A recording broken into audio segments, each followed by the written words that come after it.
The first time Chloe Miller forced her mother to leave through the service entrance, she believed no one important had seen it.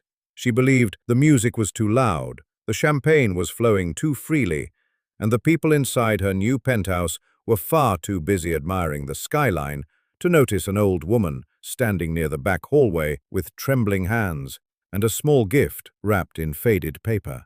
But life has a strange way of keeping records.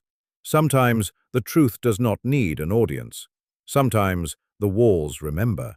Sometimes a single act of cruelty done in a corner where no one is supposed to be watching becomes the very moment that decides everything that comes after. To the guests that night, Chloe Miller was the perfect example of success.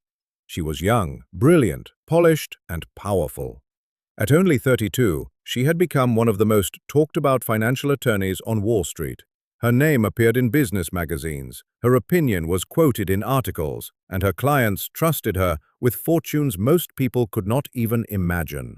She lived in a penthouse with glass walls, marble floors, and a view of Manhattan that made visitors fall silent when they first stepped inside. She wore designer clothes that looked effortless, spoke with the calm confidence of someone who believed the world had finally recognized her value, and stood beside a wealthy fiancé whose family name opened doors before she even reached for the handle. No one in that room would have guessed that the woman who gave Chloe life had spent 20 years scrubbing floors in buildings just like that one. No one would have guessed that Chloe's mother had worn the same winter coat for nearly a decade so her daughter could have new textbooks. No one would have guessed that behind Chloe's expensive education, elite internships, and polished manners stood a widow who had once skipped dinner 3 nights in a row so her child could pay for a school field trip without feeling different from the other children. And that was exactly how Chloe wanted it. Her mother, Sarah Miller, was not the kind of woman Chloe introduced at rooftop parties. Sarah was small, quiet, and plainly dressed. Her hands were rough from bleach and hot water. Her back had begun to bend slightly from years of bending over other people's floors. She had a gentle face, the kind that seemed apologetic even when she had done nothing wrong, and eyes that still searched for goodness in people long after life had given her every reason to stop searching. Sarah had never cared about expensive things. She did not measure love in jewelry, money, or status. She measured it in packed lunches, paid bills, warm blankets, and the silent sacrifices a mother makes when no one is watching. For most of Chloe's life, Sarah had been proud of every step her daughter took away from poverty. She had never been jealous of Chloe's success. She had never resented the elegant restaurants, the beautiful clothes, or the new world Chloe had entered. In Sarah's heart, every good thing that happened to Chloe felt like sunlight breaking through a storm that had lasted too many years.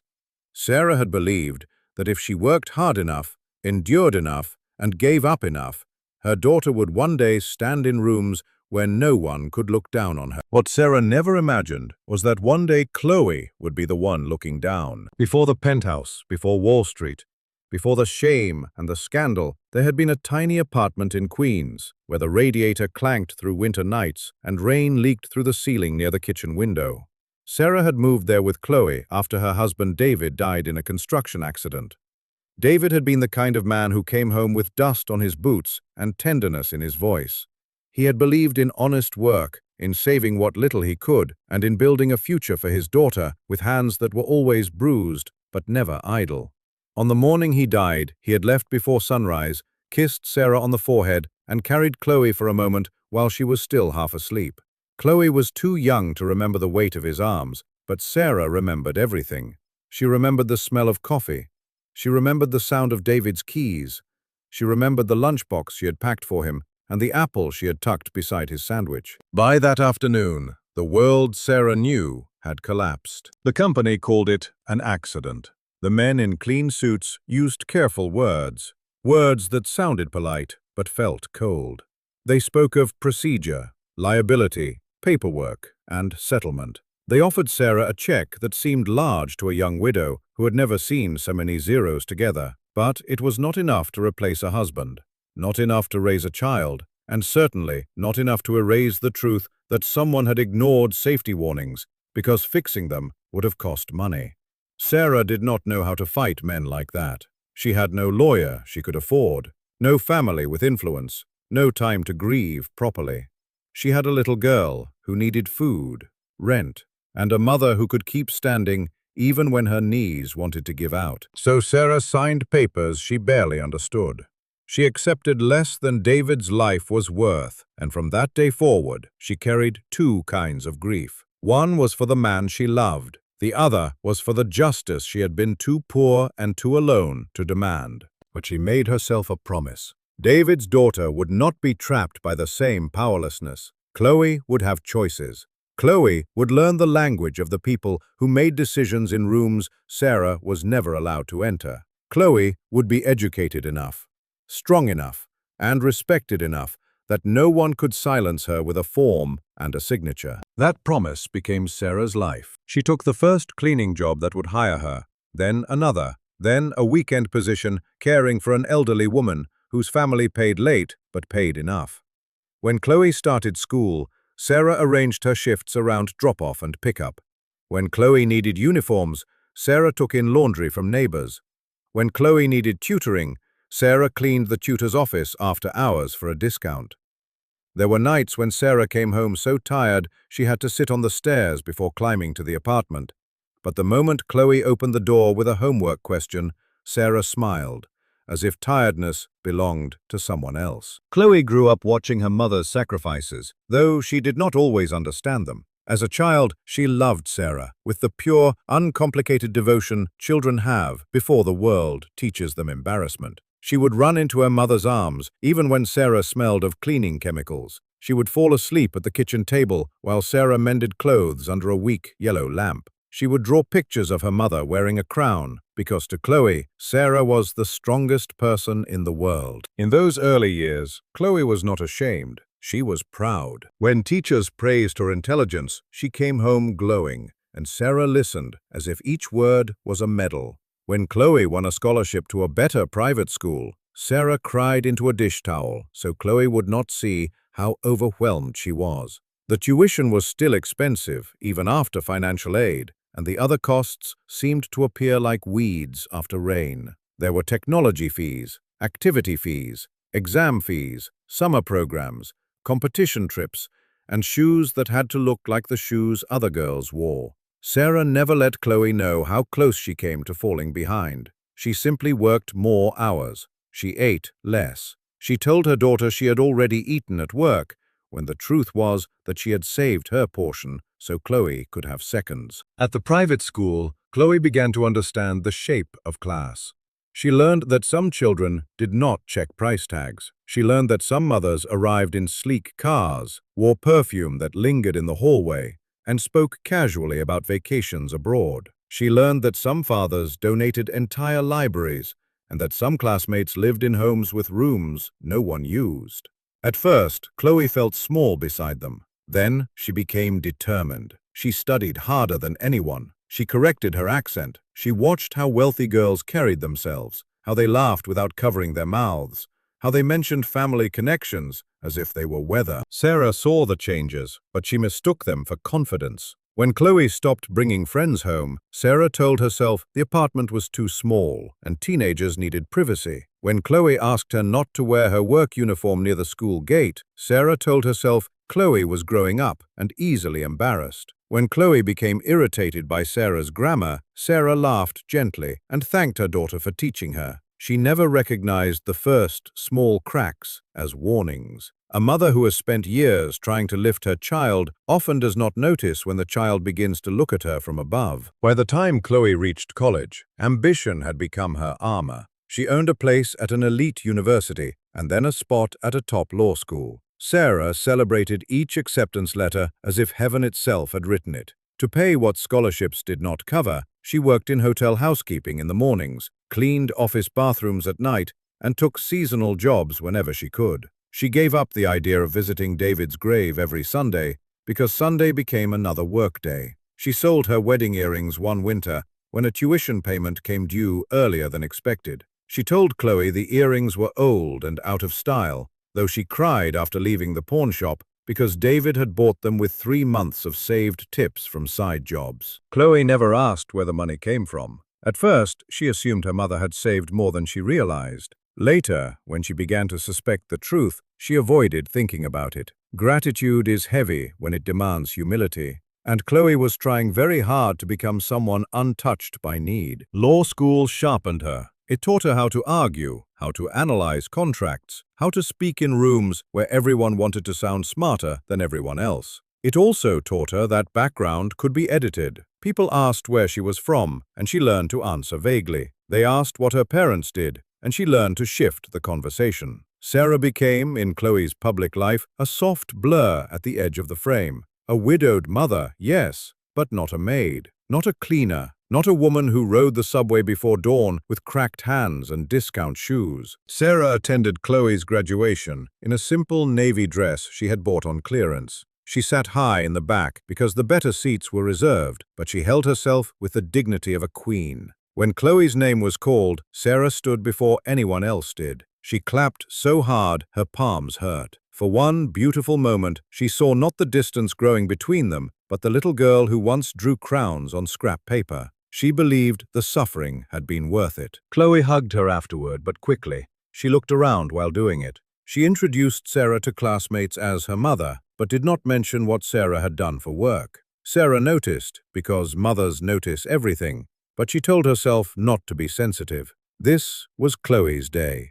Sarah did not want to stain it with her own hurt. After law school, Chloe's rise was fast. She joined a powerful Wall Street firm that specialized in financial regulation, mergers, and corporate defense. The work was brutal, the hours unforgiving, and the money more than Sarah had ever imagined. Chloe's first apartment was small but stylish. Her second was better. Her clothes changed, her phone changed, her tone changed. She began using phrases Sarah did not understand, and attending dinners where a single bottle of wine cost more than Sarah spent on groceries in a month. At first, Chloe still called every Sunday, then every other Sunday, then only when she was walking between meetings. Sarah learned to recognize the sound of her daughter's voice when Chloe was distracted. It had a brightness that did not reach the heart. Chloe asked practical questions, then ended the call quickly. Sarah saved details of her week anyway, hoping there would be time next time. There was rarely time. When Chloe met Nathan Whitmore, the distance widened. Nathan came from a family whose money had been polished by generations until it looked like virtue. His mother, Evelyn Grant Whitmore, chaired charity committees, hosted museum galas, and spoke of compassion in rooms where no poor person was expected to answer. Evelyn had the refined cruelty of someone who never raised her voice because she had never needed to. She could make a person feel inferior with a pause. She could turn a question into a judgment simply by lifting her eyebrows. Chloe wanted Evelyn's approval with an intensity that embarrassed her, though she never admitted it. Evelyn represented everything Chloe had spent her life trying to reach: elegance, legitimacy, belonging. To Evelyn, Chloe was impressive but unfinished, a talented young woman with uncertain roots.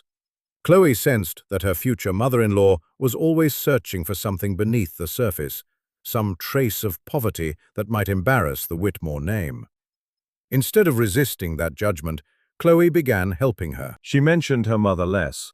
She said Sarah was private. She said Sarah preferred simple living. She said Sarah had health issues when she did not want to bring her to events. Each lie was small enough to excuse, but together they built a wall. Sarah remained on the other side, still loving her daughter, still pretending not to notice the invitations that never came. When Chloe was named partner track counsel on a major financial case, there was a celebration at the firm. Sarah read about it online after a neighbor showed her the announcement. She waited for Chloe to call. Chloe did not. Sarah sent a message saying she was proud. Chloe replied late at night with thanks and a promise to catch up soon. Sarah stared at those words for a long time. A promise to catch up soon is sometimes the cruelest kindness because it gives hope just enough air to keep breathing. Then came the penthouse. For Chloe, the apartment was more than a home.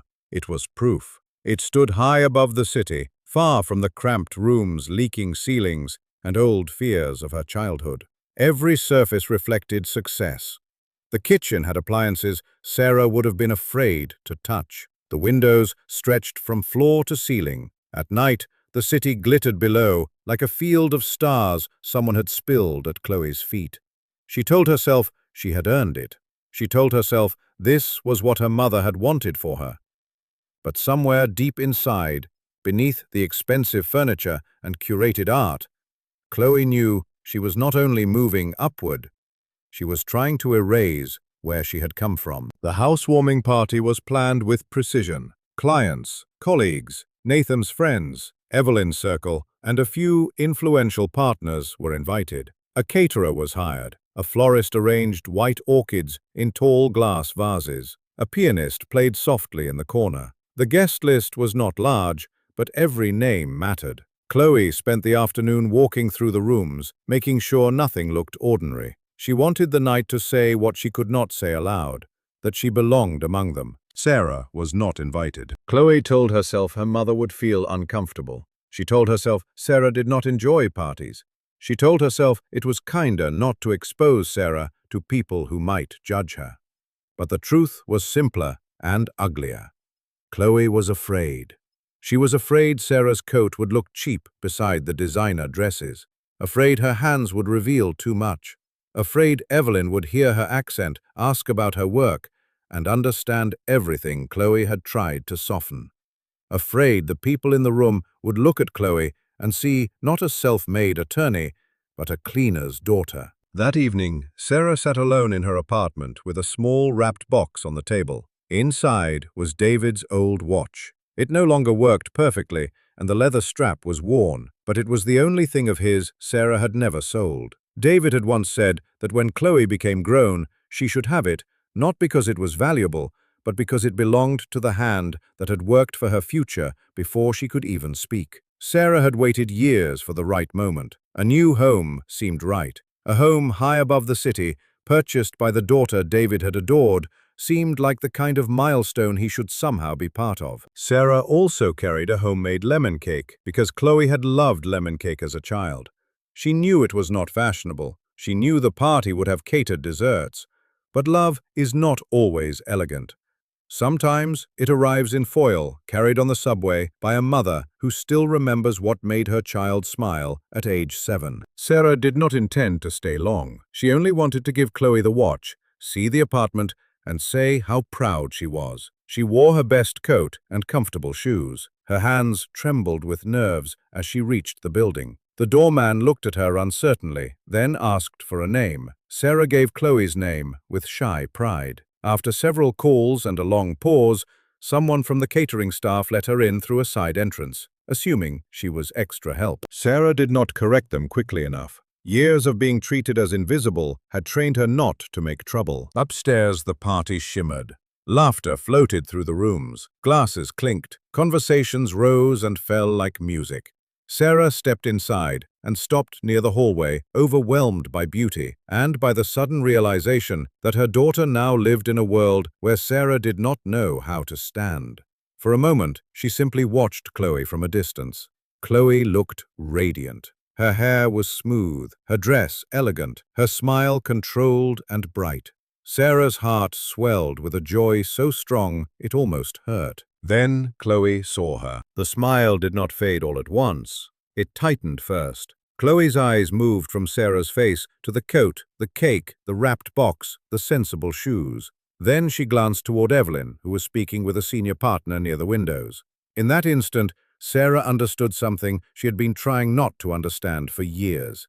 Her daughter was not surprised. Her daughter was not touched. Her daughter was afraid of being seen with her. Chloe crossed the room quickly, not with the warmth of a daughter greeting her mother, but with the controlled urgency of someone removing a stain before guests noticed it. She did not embrace Sarah in front of everyone. She did not introduce her. She placed a hand lightly on Sarah's arm and guided her away from the living room, smiling at passing guests as though nothing unusual had happened. Near the kitchen, behind the noise and brightness, Chloe's mask fell. Her voice stayed low, but the shame in it was sharper than shouting. She asked why Sarah had come without being invited. She said this was not the right time. She said Sarah could not simply appear at events like this. She told her the guests were important, that the night mattered, that people would not understand. Each sentence landed on Sarah with more force than Chloe realized. Then came the words Sarah would remember longer than any insult she had ever received from strangers.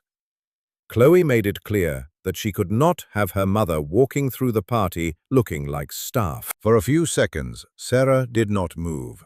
The cake in her hands suddenly felt heavy. The wrapped watch seemed smaller than it had at home. She looked at Chloe, searching for the little girl who once ran into her arms without caring what she smelled like. But that little girl was hidden behind silk pride and fear. Sarah tried to explain that she only wanted to bring a gift. Chloe barely looked at it. She told Sarah to leave through the service hallway so no one would ask questions. She said they would talk later, though both of them knew later had become the place where Chloe put every truth she did not want to face. Sarah did not argue. That was the saddest part. She did not defend herself. She did not remind Chloe of the years of sacrifice. She did not say that the woman Chloe was hiding had paid for the education that made the penthouse possible. She simply nodded, with the quiet dignity of someone too hurt to protect herself. She left the cake on a metal counter near the kitchen because her hands were no longer steady enough to carry it, but she kept the wrapped box. Some gifts cannot be given to a heart that is closed. As Sarah walked down the service corridor, a young catering assistant saw her wiping her eyes. He offered to help, but she shook her head. Service doors had been part of Sarah's life for too long. She knew how to leave without being noticed. Back inside, Chloe returned to her guests. Someone complimented the apartment. Someone praised the view. Evelyn asked whether everything was all right, and Chloe answered with a smooth smile. She told herself she had handled a difficult situation. She told herself Sarah would understand. She told herself that success required boundaries.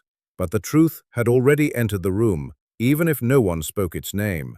It was there, in the untouched lemon cake on the kitchen counter. It was there, in the security camera above the service hallway. It was there, in the silence between mother and daughter that no amount of music could fill. For a while, nothing happened. That is how consequences often begin. They do not always arrive with thunder. Sometimes they wait. They gather quietly behind the life we think we control. In the weeks after the party, Sarah did not call Chloe. She told herself Chloe was busy. She told herself that daughters under pressure sometimes said things they did not mean. But the wound inside her did not close.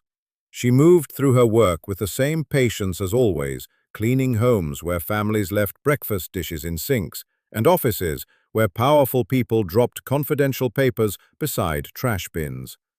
She did not complain, but at night she sat near the window with David's watch in her lap and wondered where she had failed. Mothers often blame themselves, even for the cruelty they receive.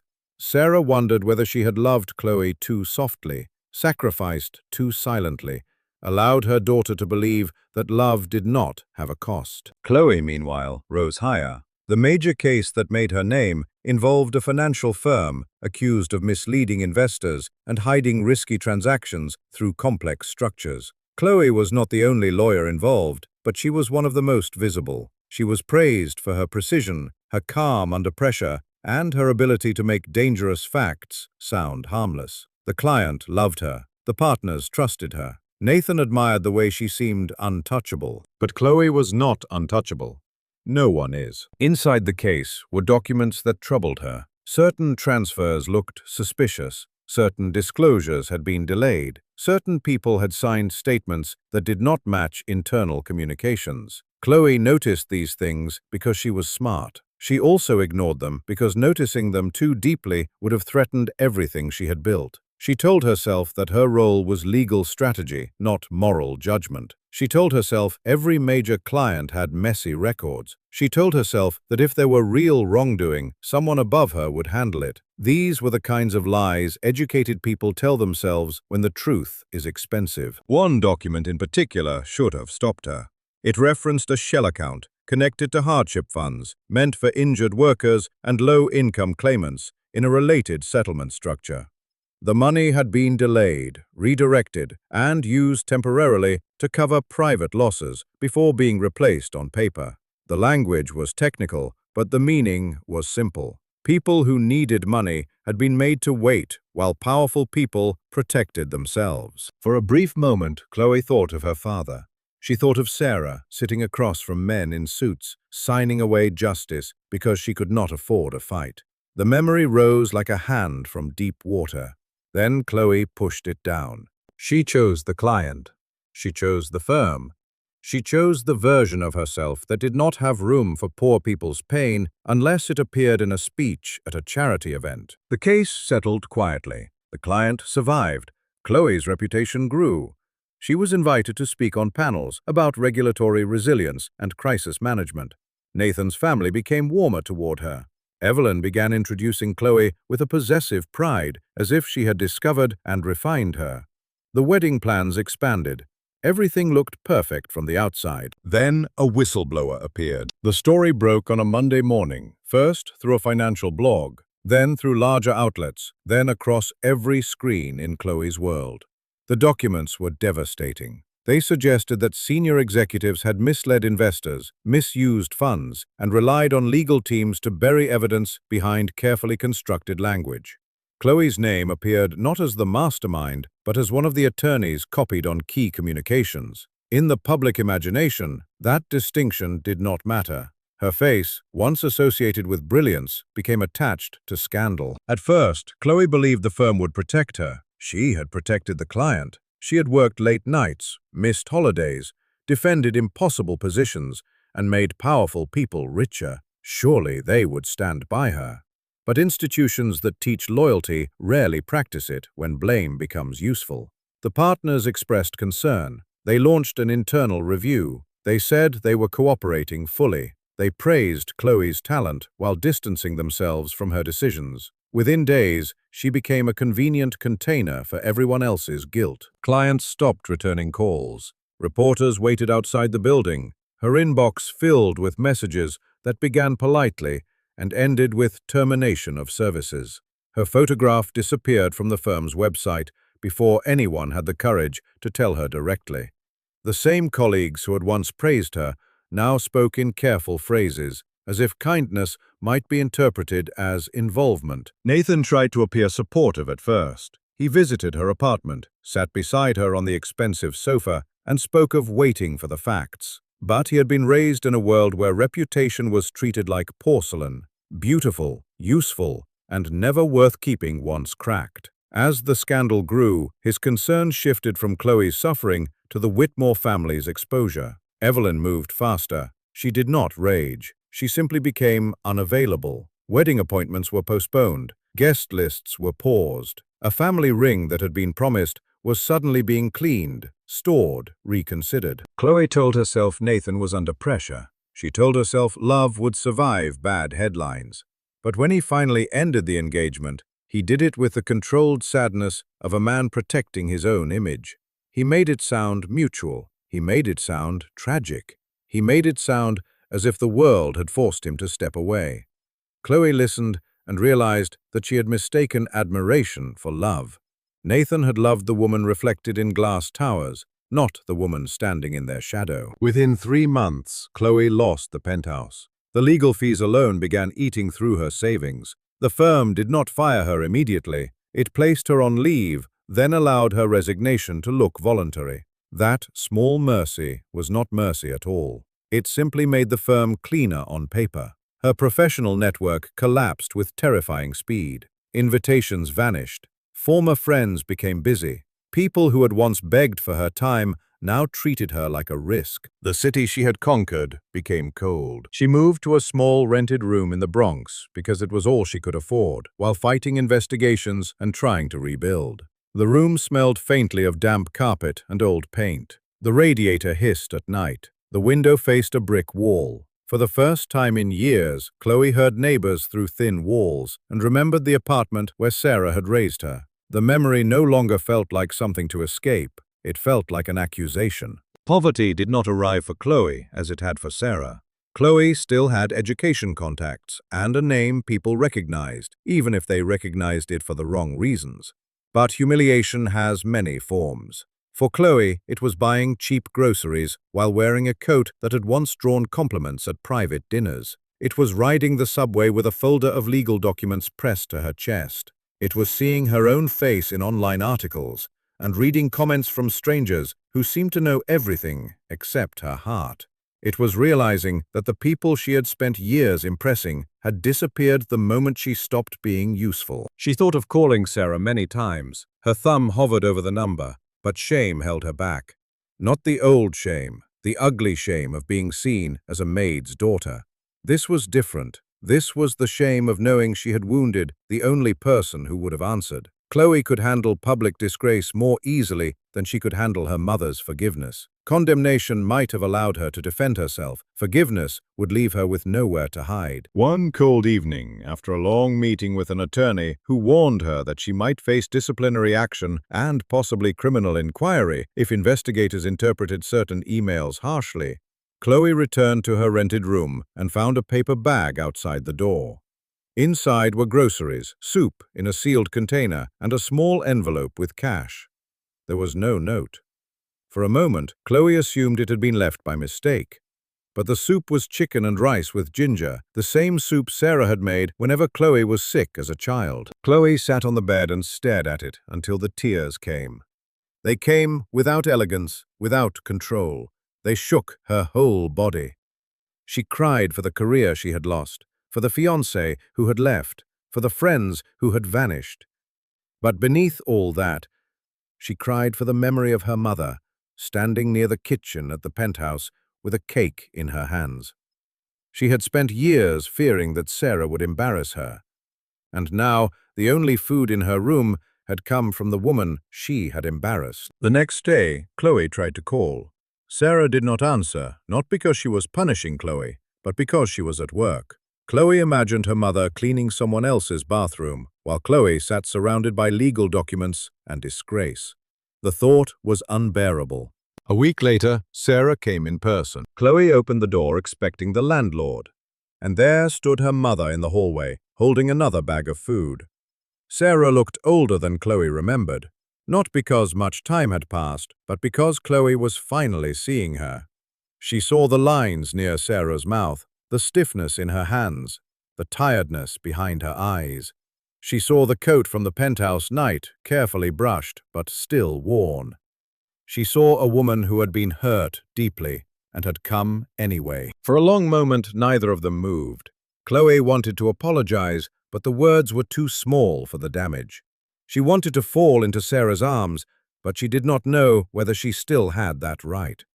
Sarah solved the problem by stepping forward and embracing her daughter first. There are moments when a human heart breaks, not because it is unloved, but because it is loved more than it deserves. In Sarah's arms, Chloe felt the full weight of what she had thrown away. Sarah did not scold her. She did not mention the penthouse. She did not list her sacrifices like debts to be repaid. She simply held her daughter as if Chloe was still the child who used to wake from nightmares and search for her mother in the dark. When Sarah finally spoke, she did not offer the kind of forgiveness that excuses cruelty. She offered the kind that reveals it. She told Chloe, in the gentle way only a mother could, that she had come not because Chloe had earned it, but because she was still her child. The meaning of those words entered Chloe more deeply than any accusation could have. Love, real love, had not waited for her to become worthy. It had crossed the city with soup. Over the next weeks, Sarah returned often. She brought food, clean sheets, and quiet. She sat with Chloe during legal calls. She helped organize papers, even though she did not understand most of them. She listened when Chloe finally began telling the truth, not only about the scandal, but about the emptiness that had led her there. Chloe admitted that she had been ashamed of Sarah. The words nearly destroyed her as she said them. Sarah closed her eyes for a moment, and Chloe saw the pain move across her face. But Sarah did not turn away. Sarah did not pretend the wound was small. She did not say it was nothing. That would have been another kind of lie. Instead, she told Chloe that poverty had never shamed her, but being hidden by her own daughter had hurt in a place she did not know could still hurt. Chloe listened, and for once she did not defend herself. She did not explain that she had been under pressure, that wealthy people judged, that she was trying to survive in a world that punished weakness. All of that was true in some way, but none of it was an excuse. The poor do not become less human because the rich are watching. The turning point came from a cardboard box Sarah brought one afternoon. She had kept it for years under her bed, wrapped in plastic to protect it from leaks and dust. Inside were pieces of Chloe's life that Sarah had never thrown away. School certificates, old drawings, scholarship letters, tuition receipts, graduation programs, and photographs with curled edges.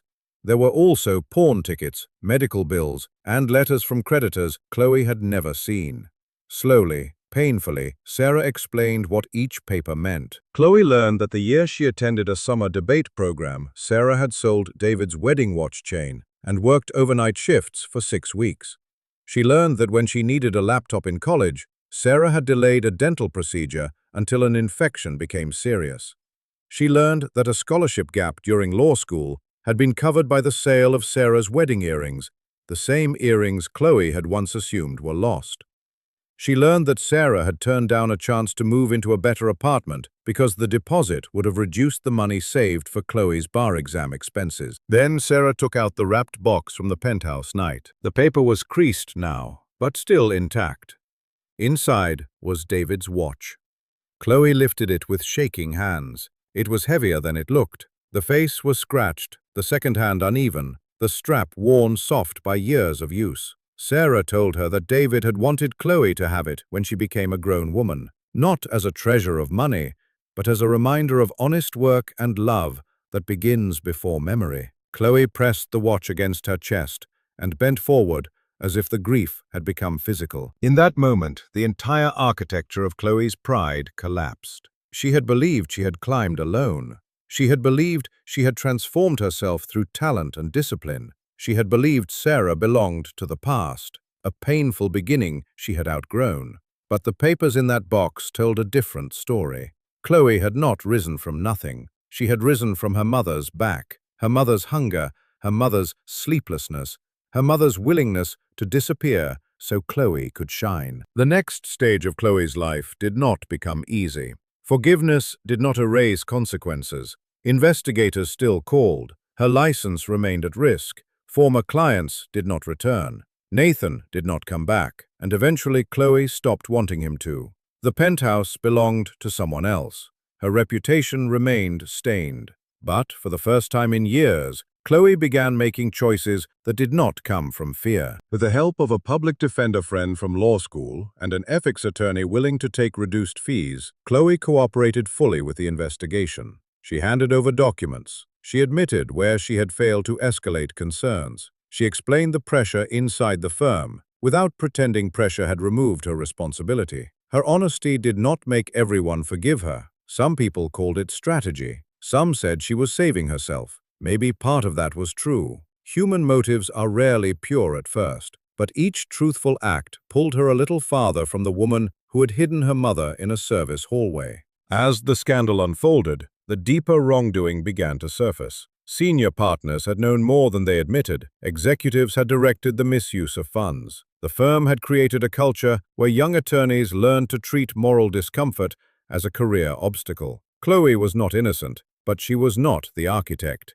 Her cooperation helped expose people who had been preparing to let her carry the weight alone. The poetic justice was slow, but it came. The client who had praised Chloe for protecting them lost public trust and faced penalties that no polished statement could soften.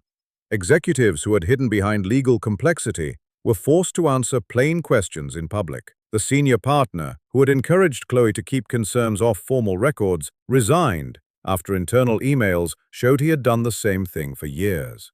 Evelyn's charity circle, which had once welcomed Chloe only when she looked flawless, became entangled in embarrassment when one of its foundations was found to have accepted donations connected to the disgraced financial firm. The same world that had demanded Chloe hide her poor mother now found itself unable to hide its own dirt. As for Nathan, he tried months later to send a careful message of concern after Chloe's cooperation began shifting public sympathy.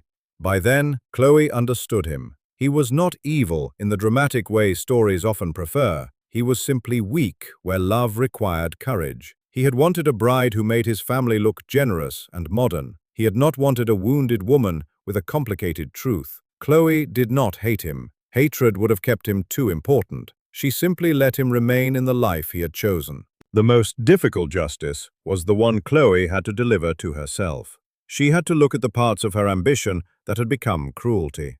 She had to remember every event where Sarah should have been present and was not. She had to remember the graduation photographs cropped for social media because Sarah's dress looked plain. She had to remember the birthdays she had cut short, the calls she had ignored, the times she had described her mother in softened language because the truth felt inconvenient. Every memory became a mirror. One day, while helping Sarah carry groceries back to the old apartment, Chloe noticed how slowly her mother climbed the stairs. Sarah tried to laugh it off, but Chloe saw the pain in her knees. For years, Sarah had hidden her suffering, the way poor mothers often do, not because they enjoy silence, but because their children already have enough to carry. Chloe insisted on taking Sarah to a clinic. The doctor found arthritis, untreated injuries, and exhaustion written into the body like history. Chloe sat beside her mother in the waiting room and realized that Sarah's body had been paying interest on Chloe's future for decades. From then on, Chloe's apology became practical. She could no longer offer luxury, but she offered time.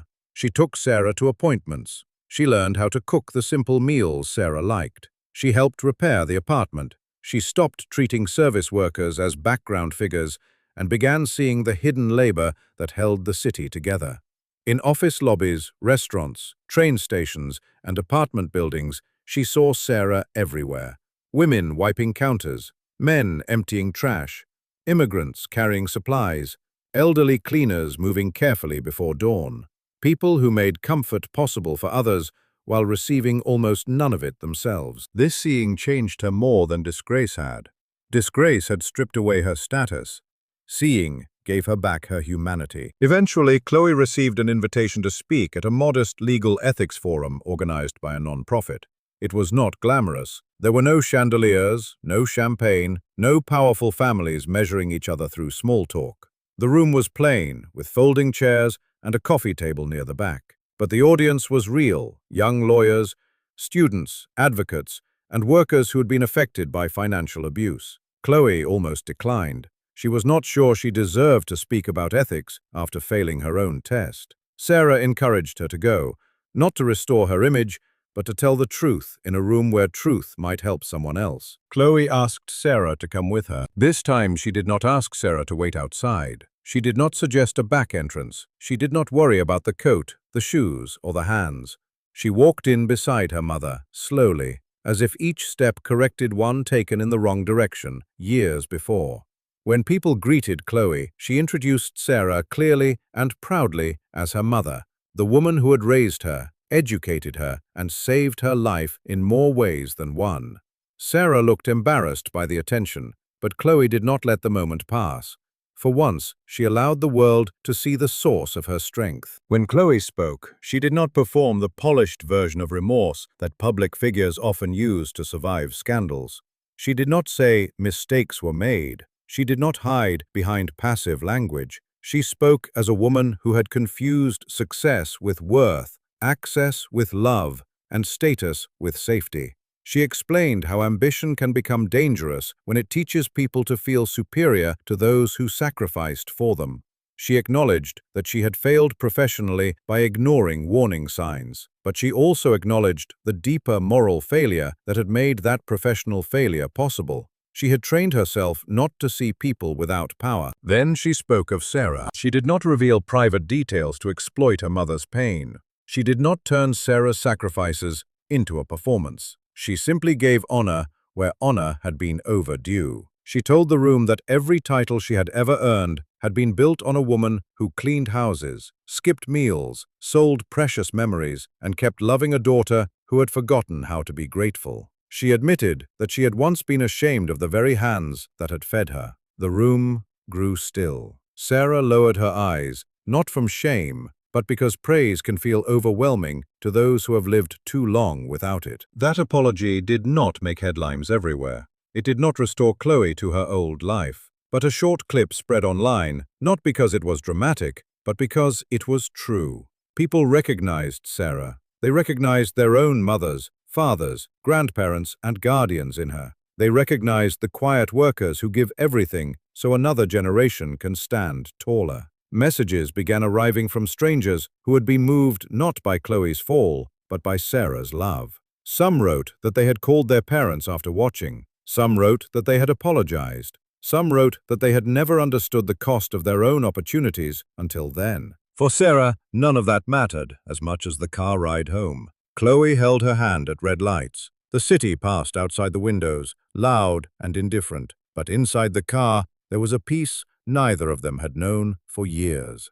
Sarah did not need a daughter to become famous again. She did not need a penthouse, a wealthy son-in-law, or a place among people who measured value in invitations. She needed Chloe to come home to herself. She needed the child she had loved to become kind again. Rebuilding took time.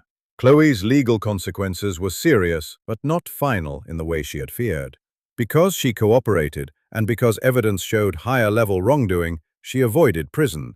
But she accepted professional discipline and a long suspension from certain financial legal work. That punishment hurt, but it also freed her from the world that had rewarded her worst instincts. She began volunteering with organizations that helped workers' widows and low-income families understand settlements and financial documents. At first, she carried boxes, answered phones, and prepared simple forms under supervision. It was humbling, and that was exactly what she needed. One of her first cases involved a woman whose husband had been injured on a construction site, and pressure to sign a settlement quickly. Chloe read the paperwork and felt the past open beneath her. She thought of Sarah at 29, alone across a table from men who knew she had no power. She thought of David's life, reduced to a number. This time, Chloe did not look away. She helped connect the woman with proper representation. She explained the documents in plain language. She made sure the woman understood that a signature made under fear can shape an entire life. When Chloe told Sarah about that case, Sarah became quiet. Not bitter, not dramatic, simply quiet, in the presence of a circle beginning to close. David could not be brought back. The lost years could not be restored. But pain, when transformed, can become protection for someone else. That is one of the few ways suffering finds meaning without being romanticized. Months turned into a year. Chloe never returned to the penthouse life, but she built something steadier. She moved into a modest apartment near Sarah so she could visit often. She repaired her relationship with old friends who had known her before she became ashamed of herself. Some forgave her, some did not. She learned to accept both. Forgiveness is a gift, not a right, and Chloe no longer treated love as something guaranteed by blood or history. On Sundays, she and Sarah began visiting David's grave together. For years, Sarah had gone alone whenever work allowed. Now, Chloe came with flowers and silence. She told her father about the watch, about the mistakes she had made, about the mother who had kept his memory alive even when the world tried to bury it under bills and fatigue. Sarah would stand beside her, one hand on Chloe's arm, and, for a little while, the three of them felt connected by grief, love, and the strange mercy of second chances. The watch sat on Chloe's small desk. She had it repaired, but she asked the jeweler not to polish away every scratch. She wanted the marks. She wanted the evidence of use. Whenever she felt the old hunger for status rise inside her, she looked at that worn face and remembered the hand that once wore it. She remembered that success without gratitude is just loneliness dressed in expensive clothes. She remembered that no view from any penthouse is worth the cost of looking down on the people who lifted you. Sarah changed too. Forgiveness did not make her weak, it made her freer. For years, she had believed motherhood meant absorbing every hurt without asking for anything. Slowly, she learned that love could have dignity. She allowed Chloe to help her. She rested more. She took fewer cleaning shifts. She joined a church group, not because she needed charity, but because she needed friends who saw her as more than someone's mother or someone's employee. She laughed more often. The sadness did not disappear completely, but it no longer lived alone inside her. One afternoon, Chloe found Sarah in the kitchen making lemon cake. The smell filled the apartment exactly as it had when Chloe was young. For a moment, Chloe was 7 again, sitting at the table with homework pages and a pencil too large for her hand. She remembered Sarah humming while measuring sugar. She remembered believing that no place in the world could be safer than a kitchen where her mother was nearby. Chloe stepped behind Sarah and rested her head gently against her shoulder. There were many apologies still living between them, but not all apologies need to be repeated forever. Some become visible in the way a daughter stays. The story of Sarah and Chloe is not a story about money being evil or success being wrong. Sarah had wanted Chloe to succeed. She had dreamed of it, worked for it, and paid for it with years of her life. The tragedy was not that Chloe rose. The tragedy was that she began to believe rising required forgetting. She mistook her mother's poverty for something shameful, when in truth it was evidence of courage. She mistook Sarah's simple clothes for failure, when they were proof that Sarah had chosen Chloe's future over her own comfort again and again. She mistook polished people for valuable people, and only after losing them did she discover who had value all along. Many people do this in quieter ways. They do not force their parents through service entrances. They do not host penthouse parties or appear in financial scandals. But they become impatient with the old stories. They correct accents with irritation instead of tenderness. They feel embarrassed by worn clothes, simple jobs, or unfamiliar manners. They forget that the hands they find rough may have become rough feeding them. They forget that the parent who does not understand modern success may be the reason they had the chance to pursue it. A poor parent is not a stain on a child's success. A poor parent who sacrificed is part of the success itself. Their names may not appear on diplomas, licenses, awards, or office doors, but they are written into every opportunity their children receive. They are in the bus rides before sunrise, the extra shifts, the skipped meals, the postponed doctor visits, the dreams quietly buried so another dream could live. To be ashamed of them is to misunderstand the very foundation beneath your feet. Chloe learned this too late to avoid hurting Sarah, but not too late to become different. That is the mercy in her story. Some people lose everything and only become bitter. Chloe lost everything and finally saw what remained. Under the wreckage of reputation, wealth, engagement, and pride, there was a mother with a bag of soup outside a rented room. There was love that did not applaud her achievements or abandon her failures. There was a forgiveness strong enough to tell the truth and soft enough to keep the door open. In the end, Chloe did not become great because Wall Street admired her. She became worth admiring when she stopped needing admiration more than truth. Sarah did not become important because wealthy people finally recognized her. She had been important all along. The world had simply been too blind to bow. So if this story touches something in your heart, remember the people who carried you before you could carry yourself. Remember the parent who worked a job others looked down on so you would not have to be trapped by the same limits. Remember the mother who ate less so you could eat more. The father who came home exhausted and still asked about your day. The grandparent who gave quietly. The guardian who stood between you and a world that was not always kind. Do not wait until life humbles you to honor them. Do not let pride turn love into something you hide. Because one day the applause may stop. The invitations may disappear. The people who loved your image may walk away from the truth of you. And when that day comes, you may discover that the person you were ashamed of was the only person who never stopped praying you would find your way home. If this story moved you, please like this video, subscribe to the channel, and comment, "I love you, Mom," as a tribute to the person who gave you everything without asking for anything in return.